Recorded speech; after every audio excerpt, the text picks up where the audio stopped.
जय हिंद दोस्तों, practical knowledge channel में आप सभी का स्वागत है। दोस्तों आज हम OLTC या ऑन लोड टैप चेंजर का हमारे ट्रांसफार्मर में क्या यूज होता है और ट्रांसफार्मर में किस साइड टैप चेंजर कनेक्टेड होता है, HV साइड में कनेक्टेड होता है या LV साइड में कनेक्टेड होता है, और हमें ट्रांसफार्मर में टैप चेंज करने की क्यों और कब आवश्यकता होती है, कंप्लीटली डिस्कस करेंगे। दोस्तों ट्रांसफार्मर में OLTC या ऑन लोड टैप चेंजर का यूज लोड साइड के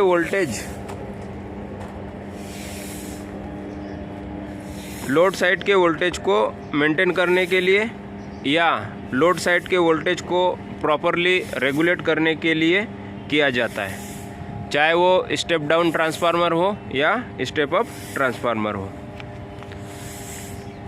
दोस्तों ये हमारा 66/11 kV का स्टेप डाउन ट्रांसफार्मर है।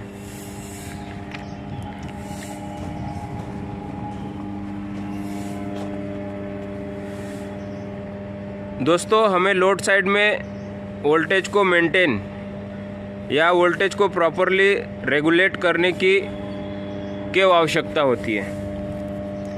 ऐसा इसलिए किया जाता है क्योंकि जब हमारे ट्रांसफार्मर के लोड साइड में या LV साइड में लोड बढ़ता है तो लोड बढ़ने के कारण हमारे ट्रांसफार्मर के LV साइड में वोल्टेज का मैग्नीट्यूड कम हो जाता है या वोल्टेज का ड्रॉप होता है, जैसे कि 10.8, 10.6,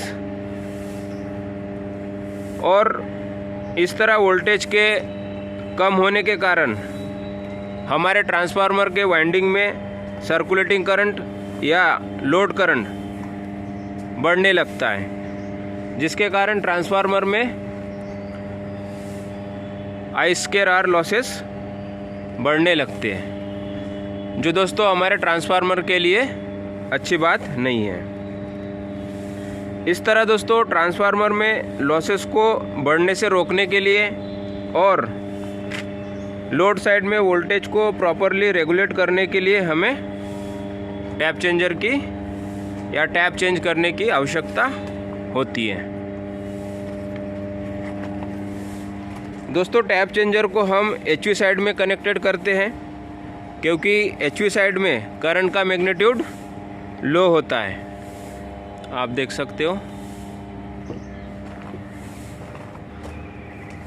और लो मैग्नीट्यूड के कारण टैप चेंजिंग के दौरान हमारे टैप चेंजर में जो फिक्स और मूविंग कॉन्टैक्ट होते हैं उनमें लो आर्क प्रोड्यूस होती है, जिससे हमारे फिक्स और मूविंग कॉन्टैक्ट डैमेज नहीं होते।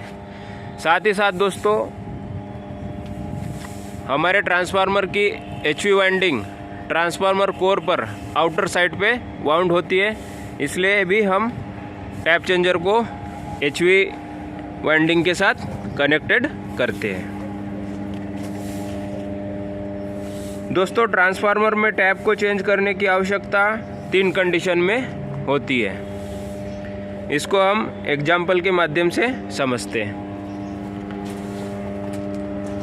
इसके पहले दोस्तों मैं आपको स्पेसिफिकेशन प्लेट दिखाता हूँ ताकि आपको क्लियरली समझ में आ जाए। दोस्तों ये हमारे ट्रांसफार्मर की स्पेसिफिकेशन प्लेट है, आप देख सकते हो 5 नंबर, इसमें 17 टैप है दोस्तों। ये HV साइड की वोल्टेज है और ये हमारी LV साइड की वोल्टेज है। 5 नंबर टैप पे आप देख सकते हो 66 की वोल्टेज आ रही है हमारी, और हमारे सेकेंडरी साइड या LV साइड बोल सकते हैं 11 kV की वोल्टेज है। ये नॉर्मल टैप होता है दोस्तों।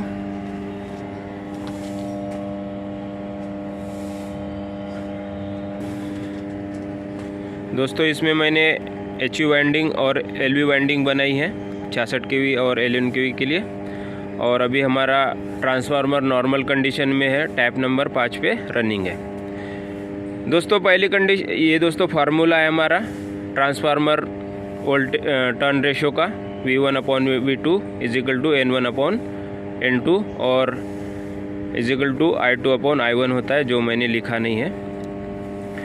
दोस्तों पहली कंडीशन में जब V2 साइड का वोल्टेज हमारा LV साइड में, V2 हमारा दोस्तों LV साइड है, V1 हमारा HV साइड है।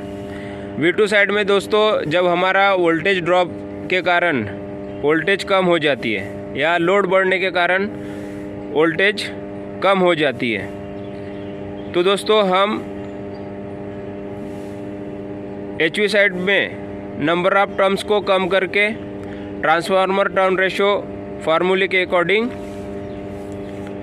हम V2 साइड के वोल्टेज को मेंटेन कर सकते हैं। दूसरी कंडीशन है दोस्तों, जब हमारा V2 साइड का वोल्टेज बढ़ रहा हो। V2 साइड का वोल्टेज तब बढ़ेगा दोस्तों जब हमारे V1 साइड या HV साइड में वोल्टेज आगे से ज़्यादा आ रही हो। इसको मेंटेन करने के लिए दोस्तों हम नंबर ऑफ टर्म्स को बढ़ाते हैं ताकि हमारे HV साइड का वोल्टेज मेंटेन हो और ट्रांसफार्मर टर्न रेशो के अकॉर्डिंग हमारे V2 साइड का भी वोल्टेज मेंटेन रहे। और दोस्तों तीसरी कंडीशन है, जब हमारे HV साइड में या V1 साइड में आने वाली वोल्टेज कम आ रही हो तो ऑब्वियसली सेकेंडरी साइड में ट्रांसफार्मर टर्न रेशो के अकॉर्डिंग वोल्टेज कम जाएंगी। तो दोस्तों हम नंबर ऑफ टर्म्स को कम करके HV साइड के वोल्टेज को मेंटेन करते हैं और उसी के प्रोपोर्शनल में हमारी LV साइड की वोल्टेज मेंटेन होती है।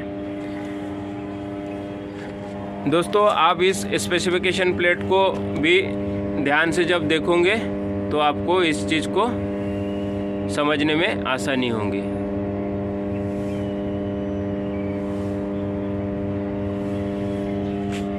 दोस्तों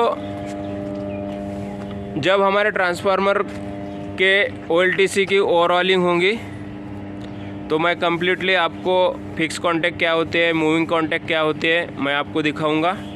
साथ ही साथ दोस्तों हमारे टैप चेंजर का इलेक्ट्रिकल ऑपरेशन, मैकेनिकल ऑपरेशन हम कैसे करते हैं मैं कम्प्लीटली आपको दिखाऊंगा जब हमारे ट्रांसफार्मर के OLTC की ओवरऑलिंग होंगी, और हमारे किस तरह से टैप चेंज होती है और उसमें आर्क प्रोड्यूस ना हो उसके लिए क्या मैकेनिज्म कनेक्टेड होता है वो कम्प्लीटली दिखाऊंगा। दोस्तों आशा करता हूँ कि OLTC on load tap changer का डिस्कशन आपको अच्छा लगा होगा।